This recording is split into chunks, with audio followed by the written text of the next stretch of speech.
Alright physicists, so today we're going to look at how we measure speed in the lab.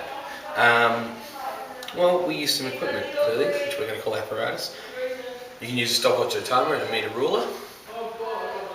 They're pretty basic, I'm not going to tell you how to use those. What I will tell you how to use is a ticker timer and ticker tape.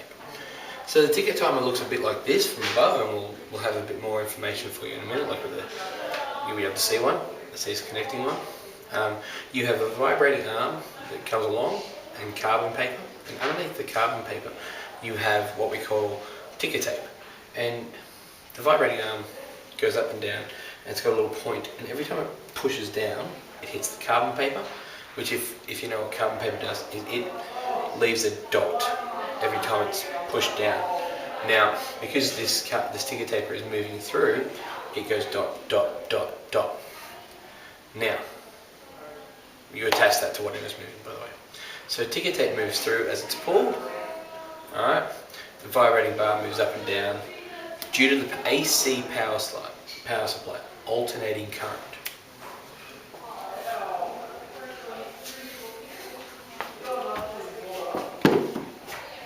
So alternating current power, what that does is it changes direction.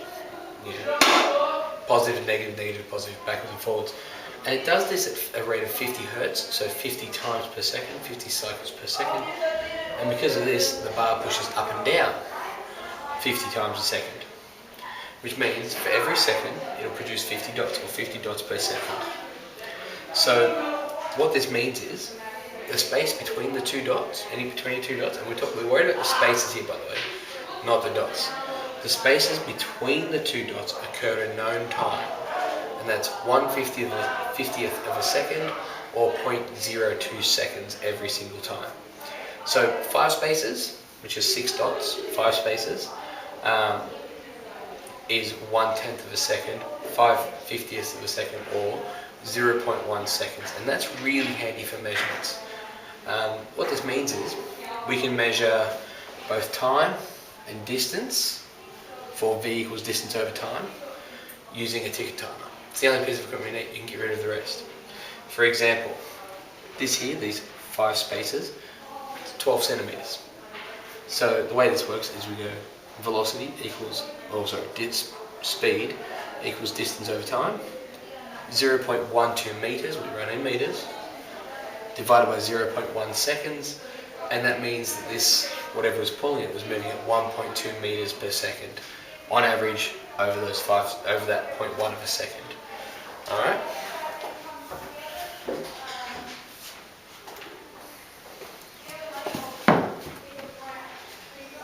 Before we get into it, let's have a quick guide for what you're going to see.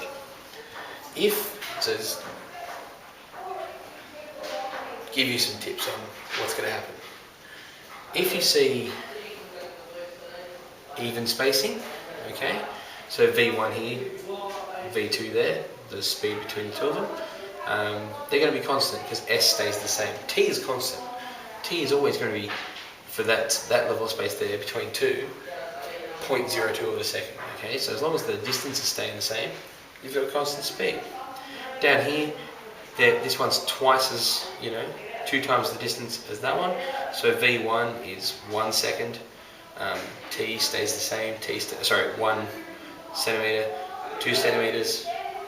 So if the gaps are getting wider, speed's increasing. And here we see the gaps decreasing. Obviously, motion's going that way.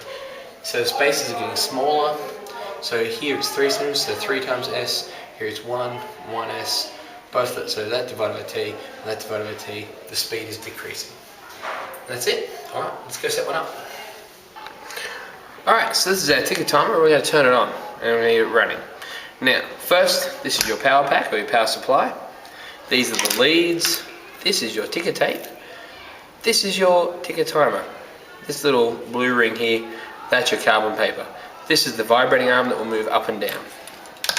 Now, first things first, we make sure our power pack is turned off, because if we don't, well, we can zap ourselves, and that would be bad. So, we make sure it's turned off, and plug it in, get your ticker tape, and run it through this little gap here, which is always a bit fiddly, then underneath the carbon paper and through. Then we turned on.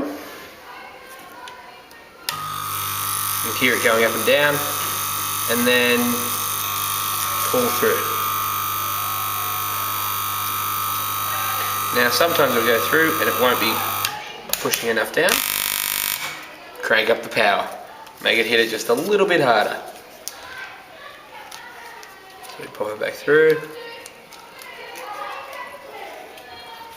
Turned on. Now it's working.